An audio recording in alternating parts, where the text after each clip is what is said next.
Imagine a company's value skyrocketing, like over 500% in just 1 year. That's Palantir in the age of AI. Wow. Crazy, right? Yeah.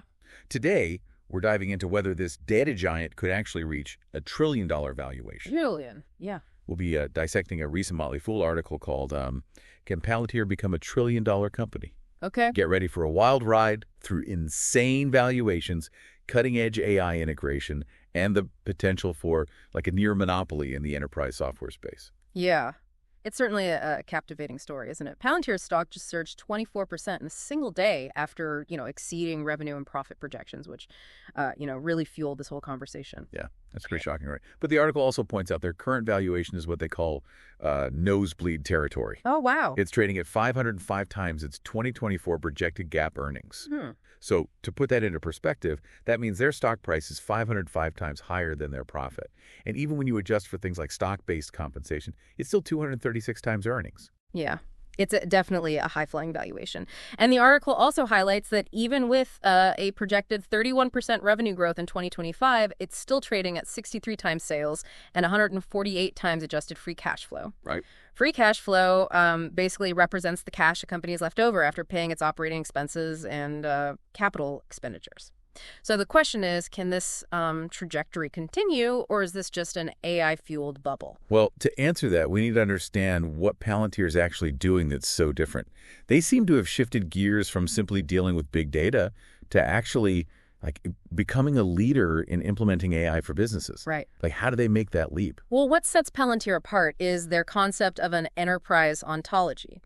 Think of it as a comprehensive digital twin of an organization. Okay. This allows AI to interact with every element of a company, from supply chains and customer data to financial records and employee information, in a secure and compliant way. Okay. So it's like creating a virtual model of the entire business that AI can work with.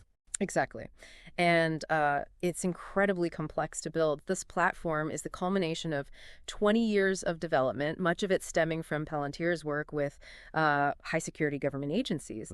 That kind of experience gives them a significant edge, So it sounds like Palantir has created this highly sophisticated platform that's incredibly difficult to replicate. Is that why some analysts are so bullish on them? It's definitely a major factor.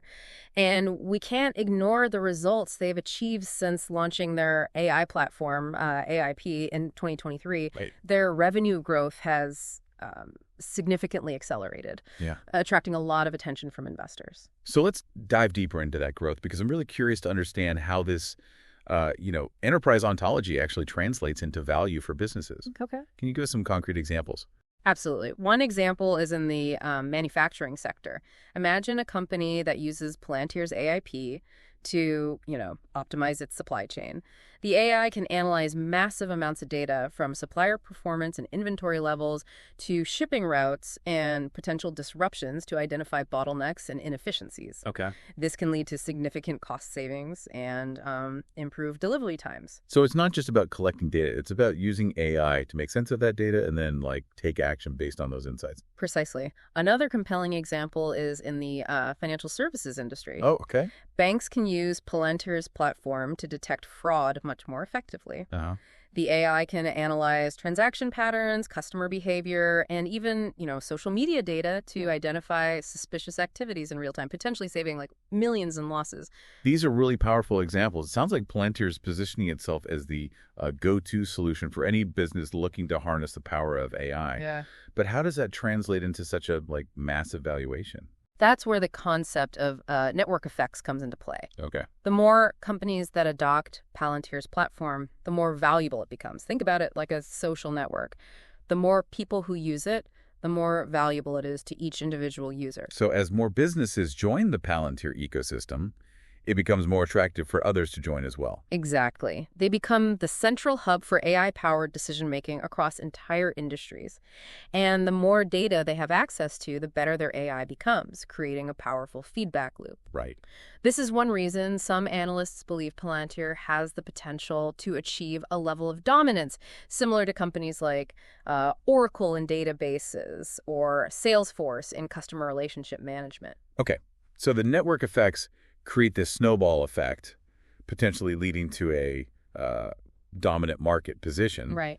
But is that enough to justify a $1 trillion valuation? Still trying to wrap my head around that number. It's certainly a staggering figure, and the Motley Fool author, Billy Duberstein, acknowledges that it seems almost, unbelievable. But he believes there is a path for Palantir to reach that market cap, especially if they continue to execute their strategy effectively.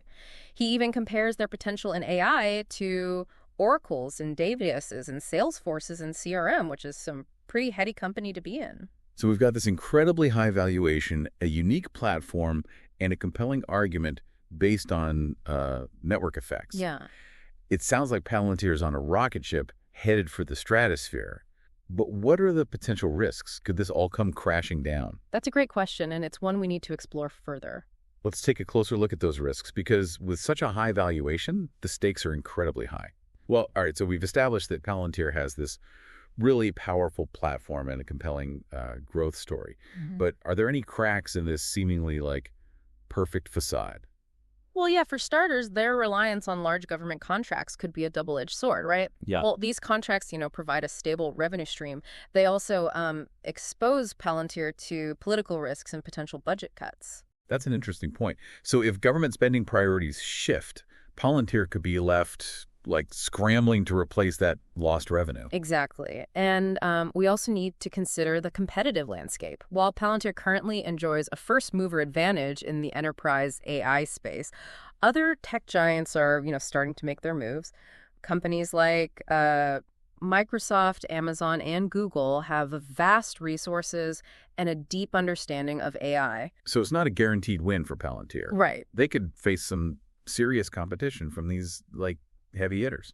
Absolutely. And then there's the question of user adoption. Right. Building a platform is one thing, but getting businesses to actually use it effectively is, another. It requires a significant investment in training, integration, and ongoing support.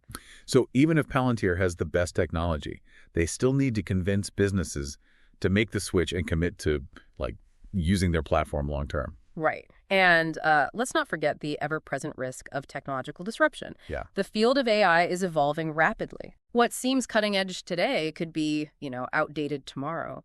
Palantir needs to constantly innovate and stay ahead of the curve to maintain its competitive edge. So they can't afford to rest on their laurels. They need to keep pushing the boundaries of what's possible with AI. Precisely. And there's also the inherent challenge of scaling their operations to meet the demands of a, rapidly growing customer base. Right. Can they maintain the quality of their services and support as they expand? That's a critical question for any company experiencing, hypergrowth.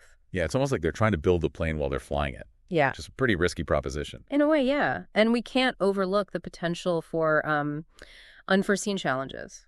Economic downturns, geopolitical instability, or even new regulations could, significantly impact their business. So there are a lot of variables at play here. It's not just about their technology or their current growth trajectory. They need to navigate a complex and constantly evolving landscape. Right. And it's important to remember that even if they address all these challenges, successfully, there's no guarantee they'll reach that $1 trillion valuation.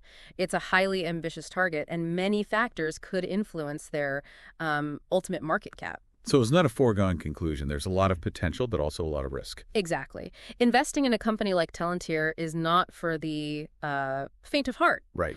It requires a high tolerance for risk and a belief in their long-term vision. Well, after hearing all this, I'm definitely intrigued, but also a bit cautious. Yeah. It's clear that Palantir is a company to watch, but it's also crucial to approach their story with a healthy dose of, skepticism. I agree. It's an exciting and potentially transformative company, but it's important to be aware of both the opportunities and the risks involved. So as we wrap up our deep dive into Palantir, what are the key takeaways for our listeners? What should they be thinking about as they consider Palantir's potential? I think the biggest takeaway is that Palantir is operating in a space that's evolving at lightning speed. Yeah. The potential for AI to transform industries is enormous, and Palantir is right at the forefront of that transformation. Absolutely. Their platform, particularly the enterprise ontology, offers a unique approach to AI implementation that could give them a significant competitive advantage. But as we've discussed, there are also, substantial risks to consider. Right. Their reliance on government contracts, the potential for competition from tech giants, the challenges of scaling their operations, and the ever-present risk of disruption. These are all factors that could impact their future success. And it's crucial for anyone interested in Palantir, whether as an investor or simply someone who wants to understand the future of AI, to really dig deeper and do their own research. Exactly. Don't just rely on headlines or sensationalized stories. Right. Take the time to understand their technology, their business model, and the competitive landscape. Yeah. Read the full Motley Fool article we discussed, explore Palantir's own website, and look for analyses from different perspectives. And remember, this is just one company in a vast and rapidly changing field. Keep an eye on other players in the AI space, emerging trends, and new applications of this technology. The future of AI is far from, settled, and there are bound to be surprises along the way. So for our listeners, this is a call to action. Don't just passively consume information. Right. Be curious, be critical, and be informed. Informed, yeah. The world of AI is full of possibilities, and understanding the forces at play is crucial for anyone who wants to navigate this exciting and complex landscape. And who knows, maybe you'll even uncover the next big thing before everyone else. That's the beauty of it. We're all learning and discovering together. This deep dive into Palantir is just, a starting point. There's a whole universe of knowledge out there waiting to be explored. This has been a fascinating deep dive, and we hope you found it informative and thought-provoking. Until next time, keep exploring and stay curious.